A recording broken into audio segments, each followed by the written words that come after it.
এদিকে নির্বাচিত সরকারের অংশ হওয়া প্রশ্নে যা বললেন ডক্টর ইউনূস। এসএসসি ফলের সম্ভাব্য তারিখ ঘোষণা। জানাবো মারুফ কামাল খানের পোস্ট, দেশ ত্যাগের আগে আত্মীয় স্বজনকে ভুল ইংরেজিতে খুদে বার্তা দেন হাসিনা। এবং সর্বশেষ জানাবো সারা দেশে বৃষ্টির আভাস। এতক্ষণ শুনছিলেন সংবাদ শিরোনাম, এবারে বিস্তারিত। তবে তার আগে অনুরোধ থাকবে আমাদের চ্যানেলটি সাবস্ক্রাইব করে বেল আইকনটি ক্লিক করুন। নির্বাচন ইস্যুতে অংশ হওয়া প্রশ্নে যা বললেন নির্বাচিত সরকারের অংশ হওয়া প্রশ্নে যা বললেন ডক্টর ইউনূস। অন্তর্বর্তী সরকারের প্রধান উপদেষ্টা অধ্যাপক মোহাম্মদ ইউনূস আগামী বছরের এপ্রিলে জাতীয় নির্বাচনের ঘোষণা দিয়েছেন। ওই নির্বাচনের মধ্যে দিয়ে গঠিত নতুন সরকারের অংশ হতে আগ্রহী নন বলে জানান তিনি।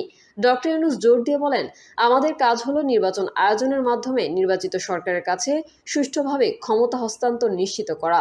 নির্বাচনের পরে দায়িত্ব গ্রহণকারী ও পরবর্তী গণতান্ত্রিকভাবে নির্বাচিত সরকারের অংশ হওয়ার কোনো ইচ্ছা তার আছে কিনা, এমন কোনো পদে থাকবেন কিনা। সাংবাদিকদের এমন প্রশ্নের জবাবে ডক্টর ইউনূস বলেন, কোনো উপায় নেই। আমার মনে হয় আমাদের উপদেষ্টা পরিষদের কোনো সদস্য এটি করতে চান না। অধ্যাপক ইউনূস স্পষ্টভাবে বলেন, আমাদের কাজ হলো ক্ষমতা হস্তান্তর সুষ্ঠুভাবে সম্পন্ন করা এবং নির্বাচিত সরকারের কাছে ক্ষমতা হস্তান্তর করার সময় জনগণ যাতে খুশি হয় তা নিশ্চিত করা। প্রধান উপদেষ্টা বলেন, আমরা নিশ্চিত করতে চাই যে নির্বাচন সুষ্ঠুভাবে সম্পন্ন হবে। বাংলাদেশ আওয়ামী লীগের বিষয়ে এক প্রশ্নের জবাবে অধ্যাপক ইউনূস বলেন, আওয়ামী লীগ যদি তরুণদের হত্যা, গুম করতে ও অর্থ চুরি করতে পারে, তাই একটি রাজনৈতিক দল হিসেবে তাদের পরিচয় নিয়ে বিতর্ক রয়েছে। তিনি বলেন, আপনি কি এখনও এটিকে রাজনৈতিক দল বলবেন? তাহলে এটি একটি বিতর্কিত বিচার নয়। অধ্যাপক ইউনূস বলেন, তারা মনে করেন 5ই আগস্ট সাবেক প্রধানমন্ত্রী শেখ হাসিনা দেশ ছেড়ে পালিয়ে যাওয়ার সময় সেই অধ্যায় বন্ধ হয়ে গেছে। কিন্তু যারা দেশ ছেড়ে পালিয়েছেন তাদের কেউই ভুল স্বীকার করেননি, বরং তারা জনগণকে উত্তেজিত করছেন। তিনি বলেন, জাতি আপাতত দেশের নিরাপত্তা ও রাজনীতি সুরক্ষায় আওয়ামী লীগের কার্যক্রম নিষিদ্ধ করার সিদ্ধান্ত নিয়েছে। অধ্যাপক ইউনূস বলেন, বিচার সম্পন্ন না হওয়া পর্যন্ত আওয়ামী লীগের কার্যক্রম আপাতত স্থগিত থাকবে। আমরা কেবল এটাই করেছি। গণমাধ্যমের স্বাধীনতা সম্পর্কে জানতে চাইলে প্রধান উপদেষ্টা বলেন, অতীতে গণমাধ্যম কখনো এত স্বাধীনতা ভোগ করেনি। আরেকজন সাংবাদিক বঙ্গবন্ধু স্মৃতি জাদুঘরটি সিটি কর্পোরেশনের বুলডোজার দিয়ে ভেঙে ফেলা এবং প্রশাসনের নীরবতা ও কিছু দল বা ব্যক্তির জমায়েত নিয়ে প্রশ্ন তোলেন। জবাবে অধ্যাপক ইউনূস বলেন, অনেক বিষয় প্রশ্ন একসঙ্গে এসেছে এবং তারা সবকিছু সঠিকভাবে পরিচালনা করতে পারেনি। এটা এমন একটা সময় ছিল যা আমরা অতিবাহিত করেছি। পরিস্থিতি ক্রমেই খারাপ হচ্ছিল এবং এখন বিষয়গুলো শৃঙ্খলা এসেছে। দেশে শৃঙ্খলা ফিরিয়ে আনা আমাদের জন্য একটি বড় কাজ ছিল। এসএসসির ফলের সম্ভাব্য তারিখ ঘোষণা। এসএসসি ও সমমানের ফল পরীক্ষা শেষে 60 দিনের মধ্যে দেওয়ার প্রস্তুতি চলছে বলে জানিয়েছেন আন্তঃশিক্ষা বোর্ড সমন্বয় কমিটির সভাপতি এবং ঢাকা মাধ্যমিক ও উচ্চ মাধ্যমিক শিক্ষা বোর্ডের চেয়ারম্যান অধ্যাপক ডক্টর খন্দকার এহসানুল কবির। সম্প্রতি গণমাধ্যমকে তিনি এই কথা বলেন। গত 13ই মে চলতি বছরের এসএসসি ও সমমানের পরীক্ষা শেষ হয়েছে। ফলে অপেক্ষায় রয়েছেন 19 লাখেরও বেশি পরীক্ষার্থী ও তাদের অভিভাবকরা। সবার আগ্রহের কেন্দ্রে কবে এসএসসি ও সমমানের পরীক্ষার ফল প্রকাশ করা হবে। তারা অধীর আগ্রহে থাকলেও এখনও ফল প্রকাশের আনুষ্ঠানিক দিনক্ষণ ঠিক করতে পারেনি 11টি শিক্ষা বোর্ডের মোর্চা বাংলাদেশ আন্তঃশিক্ষা বোর্ড সমন্বয় কমিটি। উল্টো উত্তরপত্র মূল্যায়নে এবার দেরি হচ্ছে বলে জানিয়েছেন খোদ বোর্ড কর্মকর্তারা।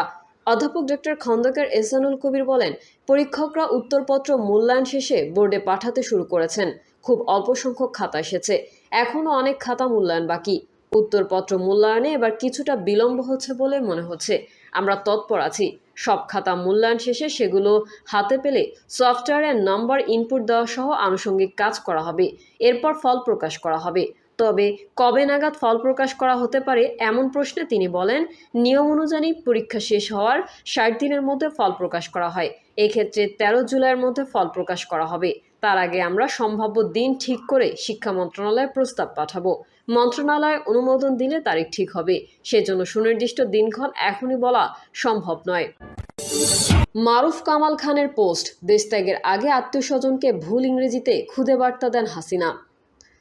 দলীয় নেতাকর্মীদের না জানালেও দেশ ত্যাগের আগে ঠিকই আত্মীয় স্বজনকে ইংরেজিতে খুদে বার্তা পাঠিয়েছিলেন শেখ হাসিনা। এতদ সংশ্লিষ্ট গণমাধ্যমে প্রকাশিত একটি প্রতিবেদন সামনে এনে এই মন্তব্য করেছেন সাবেক প্রধানমন্ত্রী খালেদা জিয়ার সাবেক প্রেস সচিব জ্যেষ্ঠ সাংবাদিক মারুফ কামাল খান। মারুফ কামাল খান বলেন, শেষ রক্ষা হচ্ছে না, এটা নিজে বুঝতে পারলেও হাসিনা তার দলের আর কাউকে তা বুঝতে দেননি। বিভিন্ন বাহিনীতে ও প্রশাসনে যারা তার লেঠেল হয়ে কাজ করেছে বুঝতে দেননি তাদেরকেও। তিনি কেবল ভেবেছেন তার নিজের ও নিকট আত্মীয় স্বজনদের নিরাপত্তার কথা। মারুফ কামাল খান তার পোস্টে লিখেছেন, ছলে বলে কলে কৌশলে টানা 15.5 বছর রাষ্ট্র ক্ষমতা করায়ত্ত রেখেছিলেন। তবে শেষ অবধি ছাত্র তরুণরা এমন আন্দোলন গড়ে তোলে এবং তাতে সব শ্রেণীর লোক সামিল হয়ে যায়।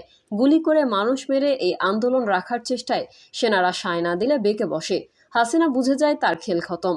তারপরেও কয়েক ঘন্টা স্নায়ুর যুদ্ধ চালান এবং সেই ফাঁকে পালিয়ে গিয়ে ভারতে আশ্রয়ের বন্দোবস্ত সেরে নেন।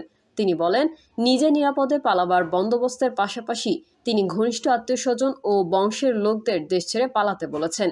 এই গ্রুপ মেসেজ ছাড়াও তিনি তাদের সবাইকে আলাদা করেও বার্তা দিয়েছেন। একটি ভুল ইংরেজি বাক্য সবাইকে দেশ ত্যাগের নির্দেশনা লিখে সম্বলিত খুদে বার্তা পাঠিয়েছেন। লিখেছেন, নো ওয়ান স্টে হিয়ার। এই সংবাদ, এই বার্তাই দিচ্ছে স্বজন পরিজন ছাড়া আর কারো প্রতি হাসিনার সামান্যতম মায়া ও কর্তব্যবোধ নেই। তবুও তিনি তাদের উপর ভর করে হারানো স্বর্গ ফিরে পেতে চান, রাজনীতি করতে চান, দেশে ফিরতে চান, ভয়ঙ্কর সব অপরাধের দায় থেকে মুক্তি পেতে চান। এসব লক্ষ্য অর্জনের হাসিনা রোজই নেতাকর্মী ও তার অনুগতদের উস্কানি দিচ্ছেন, তাদেরকে প্ররোচিত করছেন ঝুঁকি নিতে। তাদের কয়েকজন সাড়া দেবে হাসিনার আগুন খেলার ডাকে, যোগ করেন মারুফ কামাল খান। প্রসঙ্গত, কোটা সংস্কার আন্দোলনকে কেন্দ্র করে ছাত্র জনতার আন্দোলনের মুখে গত 5 আগস্ট প্রধানমন্ত্রী থেকে পদত্যাগ করে হেলিকপ্টারে দেশ ছেড়ে ভারতে পালিয়ে যান শেখ হাসিনা। এ সময় তার সঙ্গে তার ছোট বোন শেখ রেহানা ছিলেন। এরপর থেকে হাসিনা ভারতেই অবস্থান করছেন।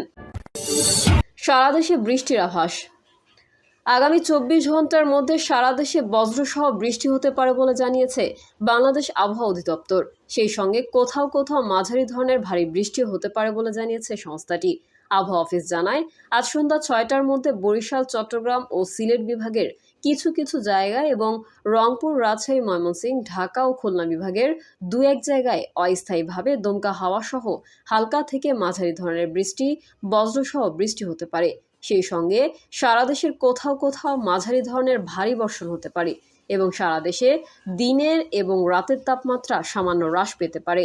এছাড়া টাঙ্গাইল, ময়মনসিংহ, মৌলভীবাজার, ফেনী, ব্রাহ্মণবাড়িয়া, বাগেরহাট, যশোর, কুষ্টিয়া এবং চুয়াডাঙ্গা জেলাসহ রংপুর ও রাজশাহী বিভাগের উপর দিয়ে মৃদু তাপপ্রবাহ বয়ে যাচ্ছে এবং তা কিছু কিছু জায়গা থেকে প্রশমিত হতে পারে বলে জানিয়েছে সংস্থাটি।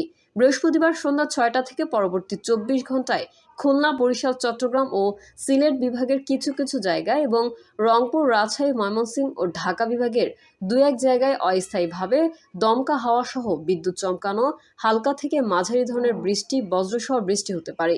সেই সঙ্গে সারা দেশের কোথাও কোথাও মাঝারি ধরনের ভারী বর্ষণ হতে পারে এবং